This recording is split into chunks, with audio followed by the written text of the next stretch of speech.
Halo semuanya, perkenalkan nama saya Adenanda Priscilia dengan NIM belakang 094 dengan prodi Pendidikan Akuntansi jurusan Pendidikan Ekonomi.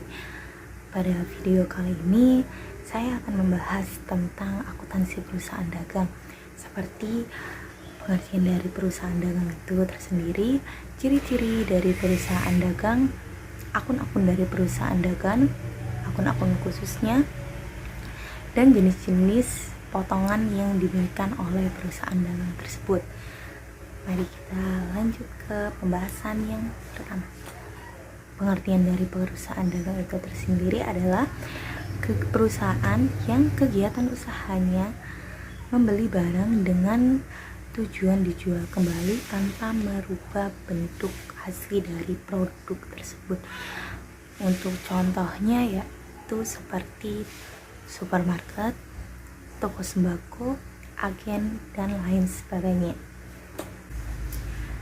Kita sudah mengenal tentang pengertian dari perusahaan dagang, maka selanjutnya kita akan membahas tentang ciri-ciri dari perusahaan dagang tersebut. Di sini saya akan menyebutkan 7 ciri-ciri dari perusahaan dagang. Yang pertama yaitu pendapatan utamanya berasal dari penjualan barang dagangan. Yang kedua, biaya utama adalah harga pokok dan biaya lain-lainnya. Ketiga, dalam akuntansi terdapat akun persediaan barang. Jadi ini semacam akun khusus yang hanya ada dalam perusahaan dagang, yaitu akun persediaan barang dagangan. Yang keempat yaitu perusahaan dagang sebagai perantara antara produsen dan konsumen. Yang kelima, dalam perusahaan dagang bentuk barang yang dibeli dan dijual itu sama seperti dalam pengertian yang sudah saya jelaskan sebelumnya, bahwa perusahaan dagang ini hanya menjual barang tanpa mengubah dari produk asli barang tersebut. Yang keenam, tujuan dari perusahaan dagang ini tersendiri adalah mencari laba dengan menjual barang lebih tinggi dari harga aslinya. Misalnya kita membeli barang gula dengan satunya itu dengan harga 12.000, maka kita bisa menjualnya kembali dalam harga 13.000. Di sini kita akan memperoleh keuntungan sejumlah Rp1.000. Untuk ciri-ciri yang terakhir yaitu kegiatan utama dari perusahaan dagang ini tersendiri, yaitu kegiatan penjualan dan pembelian. Untuk yang selanjutnya saya akan membahas tentang akun-akun pada perusahaan dagang. Terdapat akun-akun transaksi yang hanya terjadi pada perusahaan dagang. Contohnya seperti transaksi pembelian, penjualan, dan penyimpanan barang dagang. Nah, dari akun-akun tersebut muncullah akun-akun khusus yang hanya ada perusahaan dagang. Jadi kalian tidak bisa menemukan akun-akun ini pada perusahaan lain, contohnya pada perusahaan jasa atau manufaktur. Yang pertama yaitu akun utang dagang. Akun ini akan muncul ketika terjadi transaksi pembelian barang dagang secara kredit. Yang kedua yaitu piutang dagang. Nah, akun ini juga akan muncul ketika terjadi transaksi penjualan secara kredit atau pelunasan piutang. Dari nomor 3 sampai nomor 6 itu adalah akun-akun yang menyangkut tentang pembelian. Nomor 3 adalah akun pembelian. Terjadi ketika ada transaksi pembelian barang dagang baik secara kredit maupun debit. Yang keempat yaitu return pembelian. Akun ini akan muncul ketika ada transaksi pengembalian barang dagang. Biasanya terjadi karena ada kerusakan barang atau hilangnya barang dalam proses pengiriman. Yang kelima, potongan pembelian. Akun ini digunakan untuk mencatat potongan pembelian oleh pembeli. Yang keenam yaitu akun beban angkut pembelian. Nah, selanjutnya dari nomor 7 sampai nomor 10 itu adalah akun-akun yang menyangkut tentang penjualan. Dari nomor 7 yaitu akun penjualan. Akun ini terjadi ketika ada transaksi penjualan barang dagang baik secara kredit maupun debit. Nomor 8 adalah akun return penjualan. Akun ini akan muncul ketika terjadi pengembalian barang dagang dari penjualan. Seperti nomor 4, akun ini akan muncul ketika adanya pengembalian barang yang diakibatkan oleh kerusakan atau hilangnya barang dalam proses pengiriman. Yang ke-9 adalah akun potongan penjualan. Akun ini adalah akun untuk mencatat potongan penjualan yang diterima oleh penjual.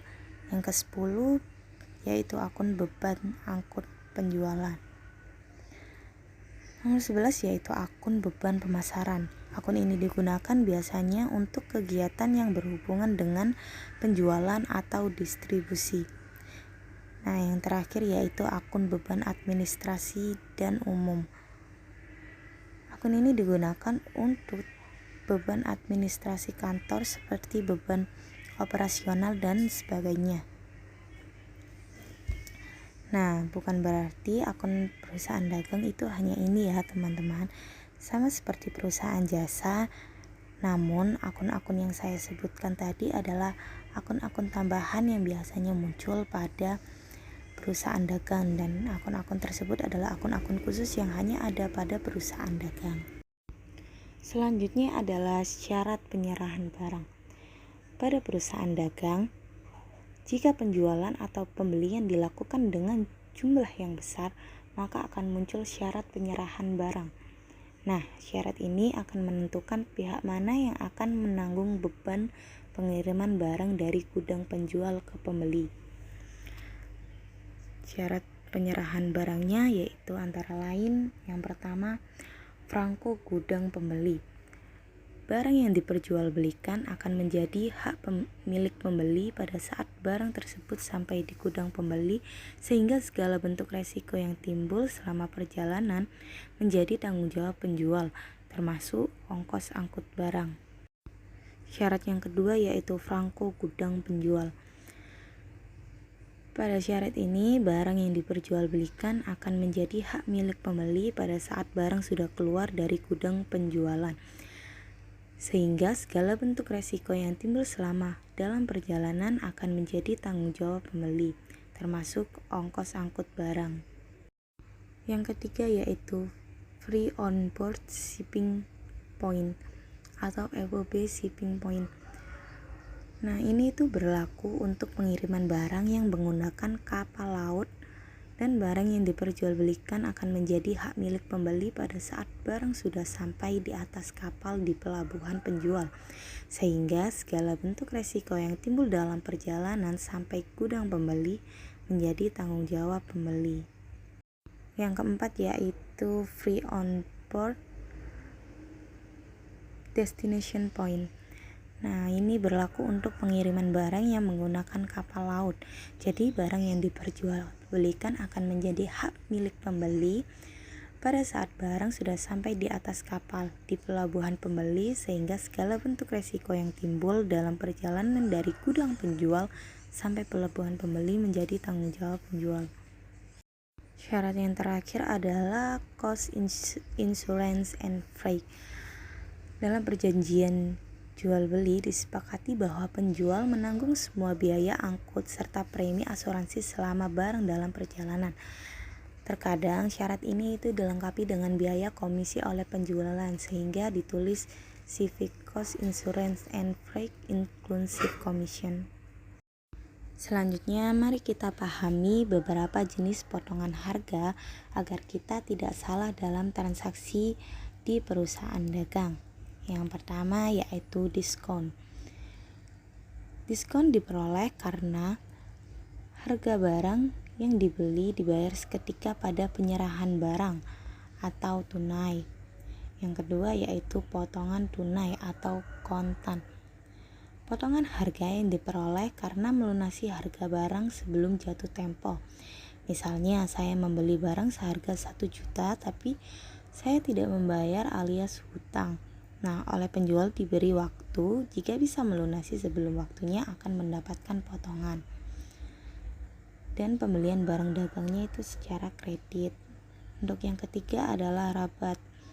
Diperoleh karena pembeli melakukan pembelian barang melebihi jumlah tertentu.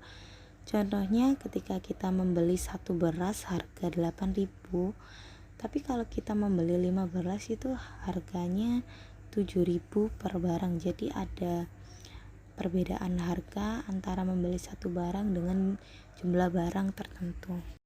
Untuk pembahasan yang terakhir yaitu syarat pembayaran. Di sini saya akan menjelaskan 3 syarat pembayaran.